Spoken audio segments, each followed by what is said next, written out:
would like to continue to explain about the literature review technique for slope stability remediation. First of all, geometrical method. This method is simple and costless but requires sufficient space. Slope safety can be easily improved to convert the steeper slope to the gentle slope. This method can be implemented by cutting the slope or making the slope free from the additional loads. This method is simple and most cost-effective. However, it varies must depend on the condition of the site. Changing the slope angle from the steeper slope to the gentle slope can improve slope stabilization, and the angle is easily supported by the bonding of the grass with the soils. This type of method does not require heavy loads resistance and naturally stabilizes the slope with the creepy grass surface. Second, drainage method. This method usually works in combination with the other methods. Drainage method is viable in those conditions where proper maintenance of surface and subsurface drain is performed. Subsoil saturation and increased pore water pressure are major factors causing slope instability. However, as a long-term to improve slope stability, this method is particularly disadvantageous because the drainage system must be maintained if it is to continue to function. It is always easy to maintain the surface drain, but very difficult for subsoil drains. Due to the high stabilization efficiency in relation to the cost, surface water and groundwater drainage are the most widely used and generally most successful stabilization methods. Third, retainer structure method. This approach is fairly costly, but is quite adaptable. Retainer structures are employed in this manner to withstand the pressing force of the soil masses. There are many various types of the structures such as gravity and cantilever, retaining walls, contiguous wall piles, and sometimes soil nailing is used to stabilize slopes. Soil nailing techniques. The origin of the soil nailing technique developed in the early 1960, this technique is part of the rock bolting and multi-anchorage systems. The major function of soil nailing is to make the existing steep slope and excavation more stable. Soil nailing's core principle to reinforce and to strengthen the existing circle by putting closely spaced steel bars known as nails into a slope as the building progresses from top down. This method generates a strengthened part that is both stable and capable of retaining ground underneath it. And last but not least, internal reinforcement method, which is geosynthetic reinforced soils. Geosynthetic inclusions inside a soil mass can provide a reinforcement by creating tensile pressure that help the geosynthetic soil composite stay stable.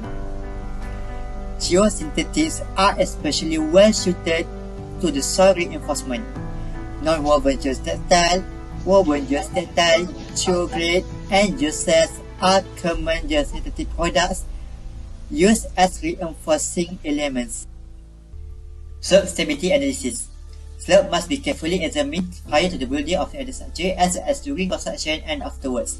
Limit equilibrium, finite element method, finite differential method, discrete element method, soft computing, and others method can all be used to calculate the factor of safety of man-made and natural slopes. But the problem of slope stability is related to the risk and reliability. Thus, a single factor of safety cannot be relied on the taking safety measure against slope failure. Analyzing the reliability of slope is involved the calculation of reliability index for a slope or alternatively probability of failure of the slope. In most cases, saturated shear strength values are used in the analysis. Pore water pressures above the groundwater table are frequently ignored. For many circumstances where the majority of the slip surface travel through the saturated soils, this is valid assumptions. So that's all from me. Thank you. I will continue to present about the technique of slope stability that we are proposed. Before that, there are several factors that we need to consider choosing a technique of slope stability. The first one is geographical features. Our study area is a hilly tropical area with altitude 133 to 203 meter above sea level. It's considered of a granite rock and the main range known as the Kuala Lumpur granite. There are several drainage at the front of the slope and then merge to a groove and finally enter the Kongsi Lapan River. The second factor is hydrological features. At our study area, the monthly rainfall of the study area range between 38 to 427 mm. The highest monthly rainfall in 2008 at the case study area is between October and November, which is before the slope failure occur, and while in March to September show that the moderate heavy rainfall and the lowest rainfall is between December to January. The amount of rainfall for 10 days before slope failure incident was 112 mm and the average daily rainfall is between 11.2 mm per day. And the last factor is the type of soil in the study area. It is dominated by the sandy soil with a relative high percentage of sand. Sandy soil is a type of coarse soil with a good bearing capacity. The main factor that lead to the slope failure is the presence of water in the soil's texture. So this is our technique that have been chosen by our group, which is a soil nailing technique. So what is the advantage of soil nailing technique? The first one, in terms of the construction, it is required a small row than other soil remediation technique. It is less disrupt to the traffic and give less environmental effect. The process of adjustment to the inclination and location is easy to make. The next advantage is in terms of performance. Flexible, and it is flexible and can accommodate large and differential movement. The deflection of the soil nail can be controlled by the construction, and then the number of reinforced elements per unit area of wall is large, thus it has more redundancy. And the last one, in terms of the cost of construct soil nail will be 10 more economical compared to the concrete gravity wall that approximately 12 to 15 feet high.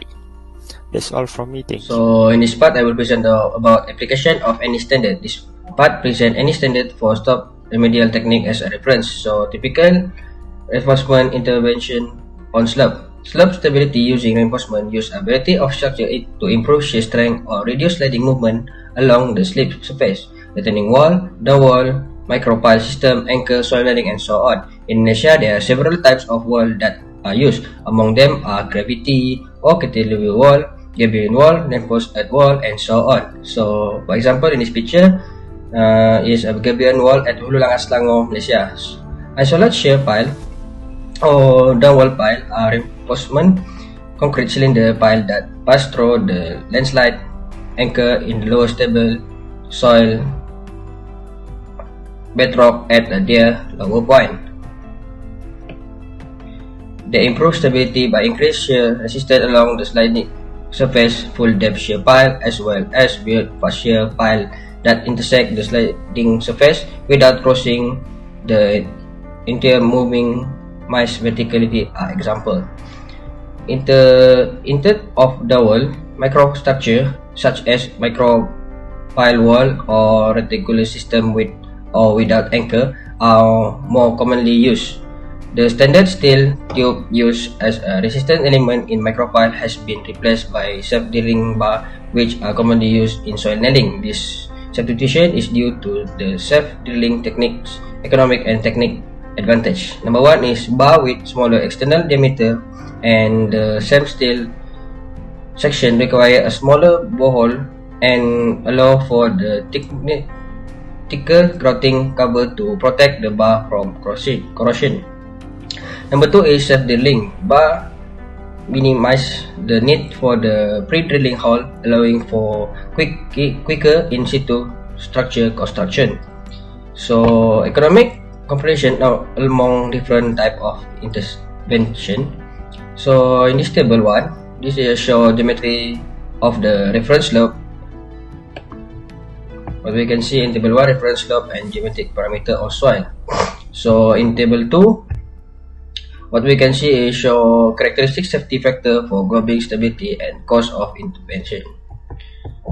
So that's all for me. Thank you. The factor of long-term of signaling, first variable and variable soil condition for the signaling. Variable soil condition for the signaling is steep to hard fine granite soil. This durability of finding granite soil should be done carefully. Second is the difficult soil condition for the signaling is non-granite soil, granite field. The rise of the ingredient nailing capacity and deformation nearly construct non-engineering field and banks. And lastly, in the unfavorable soil condition for the signaling is soft to very soft fine granite soil. We slightly higher than for BPF. The soil could be very plastic and result is a low bond ability and creep. First, overall stability of signaling wall. This is internal stability. For the contentious lead surface extend through the soil and some of the nail. Internal stability of soil will must be considered. Next is the potential failure mode of the signaling is facing failure. This is a collet occur in the soil nailing wall with the long nail have the high tensile strength. Second is the pull out failure. Pull out failure is the illustration in the figure 2. Result is the embed length to the resistance zone and resist to the destabilizing force. Finally is the nail tendon failure. Nail tendon failure is the primarily governed by the grade of the steel used and the diameter of the steel. For the inspection and the performance, the result in a soil nail wall that perform the intended function for the specific time frame to system to material standard, confirmation of the construction procedure to executive requirement, complaint to the short-term quality requirement, and the long-term monitor are typically evaluated during the inspection. Load tests to perform variable load application are used to evaluate short-term performance standard. Next, the load testing, proof test, and the grid test are the three popular short-term to the stress test. Long-term performance monitoring is used to gather information to the acceptable performance in the improved future design process. I would like to talk about the conclusion of our project. So in conclusion, the collapse of 20 building on the slope at Bukit Damansara on December 6, 2008 demonstrates that slope remedial operations should not be overlooked and are necessary for slope stabilization. It has been demonstrated that landslide cause enormous costs each year, including compensatory and non-compensatory losses. Landslides are generated by a variety of circumstances. According to numerous research, nevertheless, their possibility may be reduced by implementing a risk management plan to deal with the variable that cause slope instability and taking suitable remedial action to correct them. The advantage of using a risk-based strategy would be that it detects slope vulnerability due to a variety of causes by detecting the risk and assessing its severity, which result to the selection of appropriate mitigation technique and a reduction in the likelihood of slope failure. This research proposes the use of risk-based methodology to determine acceptable solution for landslide prevention in order to reduce landslide incidents. Thank you very much. That's all from me.